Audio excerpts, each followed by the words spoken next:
Hello, good afternoon. Welcome to the Digital Weather Desk, powered by Century Next Bank. I'm Jared Floyd, and happy Monday. It is a gross Monday across a good chunk of the area.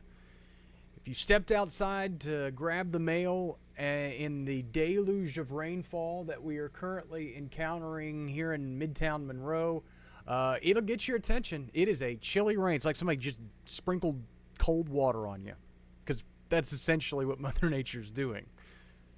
This morning's forecast made possible by ServPro, Monroe West Monroe, faster to any size disaster. Call or click servpro.com for more. We appreciate the folks there for supporting what we're doing here at the Digital Weather Desk.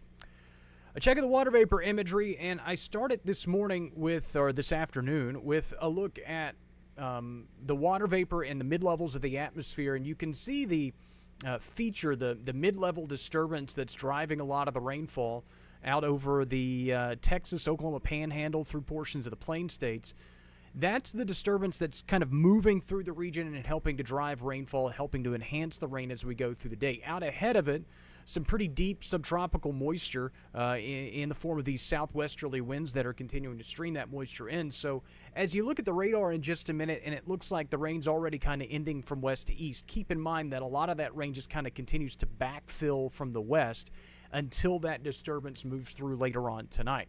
And so that it's kind of misleading when you look at the radar, and it looks like the rain's already pretty much done, when in effect, and in essence, it probably has just now gotten started. This is the exact same image, just took all the wind lines out of there so you can see a little bit better that mid-level disturbance. Kind of subtle, but when you combine it with the mid-level winds and heights and things like that, you can more prominently see it across the area. Here's a look at the radar made possible by Brown's Roofing. Schedule your free roof inspection at brownsroofingla.com. And you can kind of see what I mean, especially as we zoom in a little bit more over our region, that it already looks like the rain's wrapping up, when in effect it's kind of filling in across much of the deep south, with most of the freezing rain and wintry precipitation still well to our north.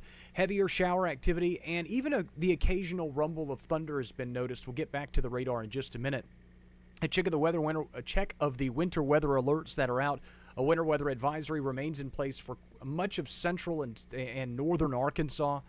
That does stretch southward into Calhoun and Ouachita counties. That said, the National Weather Service in Shreveport actually canceled their winter weather advisory for portions of southwestern Arkansas, and I wouldn't be surprised to see Calhoun and Ouachita counties kind of trimmed out here shortly, maybe over the next few hours, because again, it's looking less and less likely that we will see temperatures drop below freezing, and I'll explain why in just a minute.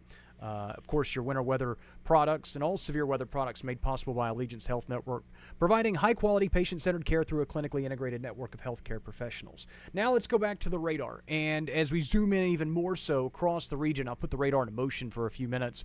You can see that there will be the occasionally heavy downpours. We're seeing those in southern Arkansas from El Dorado southward currently, and also stretching through areas like Homer and Haynesville as most of the rain continues to move kind of along the state line.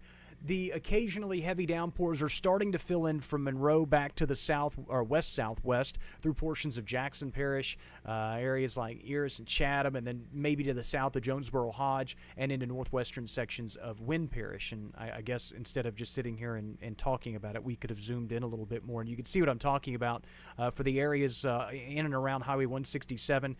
Again, there will be some heavier downpours that cause some slick spots. It doesn't need to be ice for it to be treacherous driving, so be patient out on the roadways this afternoon, because again, this is all just rainfall across the area. And again, the heaviest rain continuing to stretch along Highway 82, or really at the junction of 82, 167, across Union County, El Dorado, and points southward, really seeing the heaviest rain at this point. I'll go ahead and overlay lightning for just a second, because there are the occasional rumbles of thunder with what we're seeing right now. Lightning counter again up to 32, 35 lightning strikes here in the last little bit. So something to be noted as we go through the rest of the afternoon. Switch radars just for a second as we go toward the Mississippi Valley, and you can see the additional showers that continue, especially across southeastern Arkansas, northern portions of Chico County, and southeastern sections of Drew County.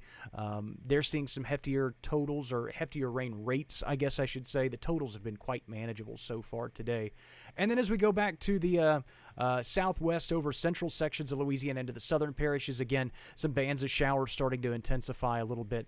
Nothing that is overly concerning, but will create some slick spots on the roadways here and there. Check our rain totals over the last 6 hours. Again, these are unofficial numbers. A lot of them are radar estimated. 3/500ths of an inch of rainfall, a little over a third of an inch of rain in El Dorado. 3/100ths of an inch of rain in Eris. Colfax, 4/100ths of an inch of rainfall. Homer, 100th of an inch of rain. So we're starting to get some measurable rain across the region. Most of those totals are fairly lackluster. We're approaching 1/1700ths of an inch of rain in Jonesboro. A lot of those rain totals are courtesy of the Louisiana Mesonet, which is operated by the University of Louisiana Monroe. I was just kind of pulling those numbers off their website. Again, their Mesonet also continues to expand and adds more and more sites, almost it seems by the day, but really by the week. So we're excited to see more weather information become available to our area. Check at temperatures, and this is the important part, obviously, with rain falling across southern Arkansas. We're in the mid-30s. 34 in Camden, 34 in El Dorado, 36 in Monticello. We are in the upper 30s to low 40s across northern Louisiana, and we'll probably climb a degree or two more. So again, for folks traveling in northern Louisiana, freezing rain of any sort is not expected to be a concern. And then you move toward the Mississippi Valley, and there are a lot of areas still hovering near 50 degrees. As you look at dew points right now, and we talked about it this morning, how evaporative cooling can bring the air temperature down and the dew point up. It's a process that happens a lot in the atmosphere, and it's a process that we rely on often to generate wintry precipitation in this particular part of the country. The problem with it, though, as we go through the rest of the late morning or now into the early afternoon, is dew points have climbed to a point that even if we saturate the air, the likelihood of dropping 2 or below freezing is fairly unlikely. Another number that we look at, and I'm not going to show it, I don't think I even can show it on air, through the graphic system that I have here, is wet bulb zero temperature, which is basically the wet bulb freezing temperature, which is essentially the freezing line at which the wet bulb temperature is 32 degrees. Now, what is wet bulb temperature? Wet bulb temperature is basically the temperature that your air would fall to in the current conditions if you were to just saturate water, or if you were to just saturate it completely with water. So if you were to just continue to inject water vapor into the atmosphere until the air becomes saturated, that's what your temperature would come down to. Again, it's an important number, and I just explained it terribly, but it's an important number in terms of, as evaporative cooling takes place, how low can your temperature go? If your wet bulb temperature is at 29, 30 degrees, that means that as the air saturates, your temperature should, in theory, fall to that number, below freezing. Freezing rain could be a possibility. At this point, again, most of our wet bulb temperatures are in the 34 to 36 degree range across southern Arkansas. So again, it's looking increasingly unlikely that even as we inject more moisture into the atmosphere and the atmosphere cools, I just don't think there's enough wiggle room for us to see freezing rain at the surface. So again, the winter weather advisory is still in place, but we'll obviously continue to keep you updated with things as we go through the rest of the day. On that note, a look at road temperatures, generally in the upper 30s across southern Arkansas. So again, even if you were to get any type of freezing rain, it would likely just be on elevated surfaces, bridges, overpasses, trees, power lines, things like that. The actual surface temperatures are much too warm on the pavement. Wind speeds are out of the northeast. They were a bit breezy at times. Gloria, Martha, Janet, good afternoon to all of you. They were a little bit breezier last hour, up in the 10 to 13 mile an hour range out of the northeast. So you combine breezy northeasterly winds, rain, and cold temperatures. It is a icky day. It is gross. Blech. Not fun.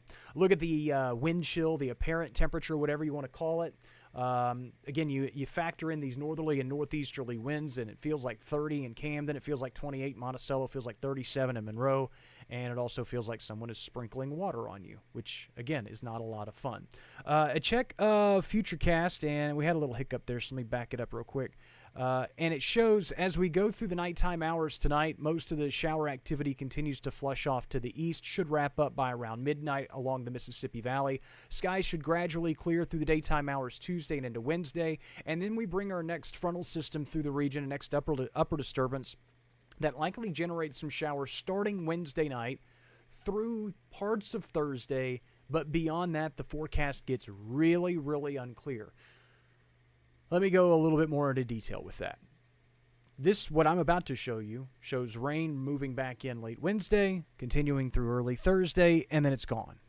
Waves goodbye. See you later. Rain it's out. See you later.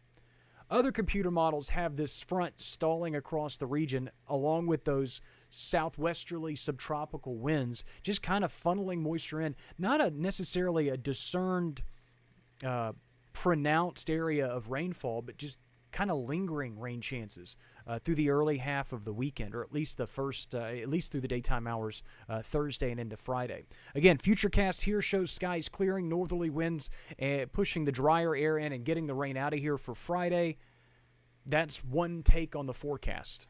Here's the exact same time frames, or at least I paused it on the exact same time frames. Wednesday night, rain starts moving in. Everything hunky-dory with the forecast there. Thursday, rain.